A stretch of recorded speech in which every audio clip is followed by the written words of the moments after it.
ಸಿದ್ದರಾಮಯ್ಯ ಅವರು ಮುಖ್ಯಮಂತ್ರಿಯಾಗಿ 1000 ದಿನ ಕಳೆದಿದೆ. ಕೆಲವೊಂದಷ್ಟು ಜನ ಸಿದ್ದರಾಮಯ್ಯ ಅವ್ರನ್ನ ಕನ್ನಡ ರಾಮಯ್ಯ ಅಂತ ನಂಬ್ಕೊಂಡಿದ್ದಾರೆ. ಸಿದ್ದರಾಮಯ್ಯ ನಿನ್ನ ನಂಬಿದೆ, ಜಗವೆಲ್ಲ ನಿನ್ನ ನೋಡಿ ನಂಬಿದೆ, ಈ ಮನವೆಲ್ಲ ಬಾಳ ನೊಂದಿದೆ, ಸಿದ್ದರಾಮಯ್ಯ ನೀ ನೋಡಬಾರದೆ.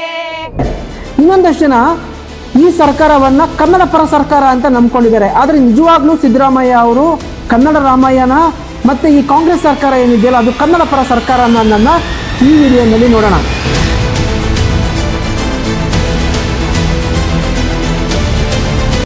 ಮೊದಲನೇದಾಗಿ ನಮ್ಮ ಸೋಕಾಲ್ಡ್ ಕನ್ನಡ ರಾಮಯ್ಯ ಅವರು ಮೊದಲು ಕನ್ನಡ ಮಾಧ್ಯಮ ಶಿಕ್ಷಣದ ಪರವಾಗಿದ್ದವರು. ಇವಾಗ ಇವ್ರದೇ ಅಧಿಕಾರ ಇದೆ, ಆದರೆ ಕನ್ನಡ ಶಾಲೆಗಳು ಮುಚ್ತಾ ಇವೆ.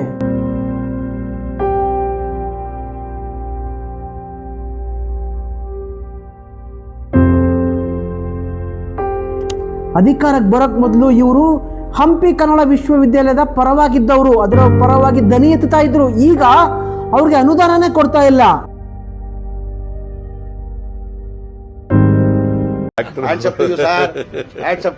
ಅಧಿಕಾರ ಸಿಗೋ ಮೊದಲು ತ್ರಿಭಾಷಾ ನೀತಿನ ವಿರೋಧ ಮಾಡಿದ್ದೆ. ಕಲಿಯೋಕ್ಕೆ ಕೋಟಿ ಭಾಷೆ, ಆಡಕ್ಕೆ ಒಂದು ಭಾಷೆ ಅಂತ ನಮ್ ದೊಡ್ಡವ್ರು ಹೇಳಿದ್ದನ್ನ ನೀವು ಕೇಳಿಲ್ವೇ?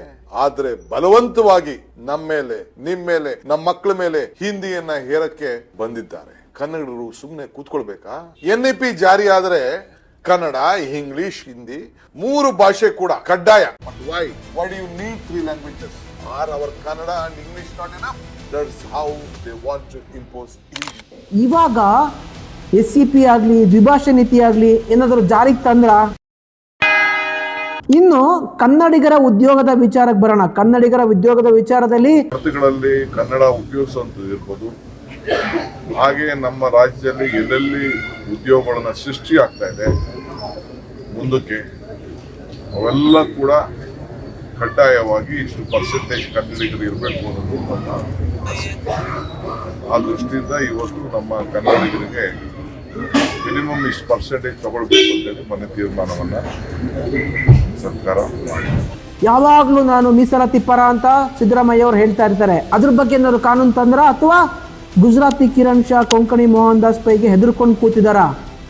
ಕನ್ನಡ ಪರ ಹೋರಾಟಗಾರರ ಕೇಸ್ನ ತೆಗಿತೀವಿ ಅಂತ ಹೇಳ್ತಾನೆ ಇರ್ತಾರೆ.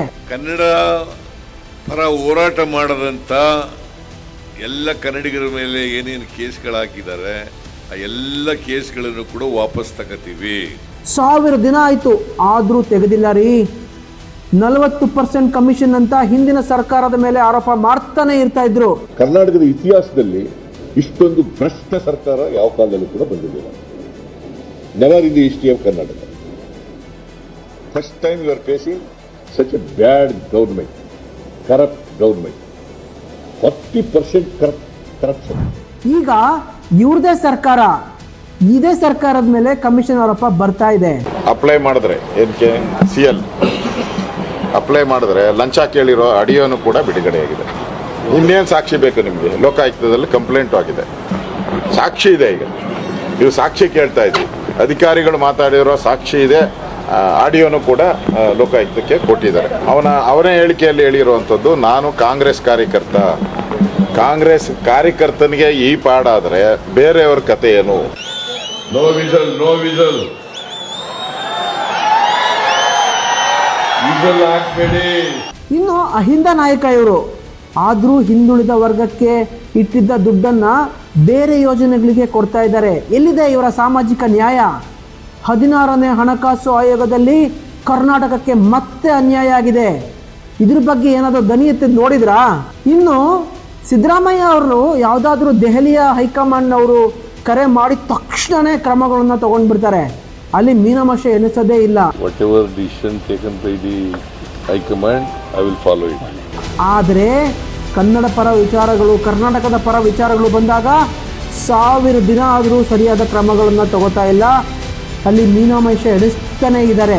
ಇವಾಗ ನೀವು ಹೇಳಿ, ಸಿದ್ದರಾಮಯ್ಯ ಅವರು ನಿಜಕ್ಕೂ ಕನ್ನಡ ಪರವಾದ ಮನುಷ್ಯರ, ಕನ್ನಡ ರಾಮಯ್ಯನ ಅಥವಾ ದೆಹಲಿಯ ಹೈಕಮಾಂಡ್ನ ಮ್ಯಾನೇಜರ ಅಂತ?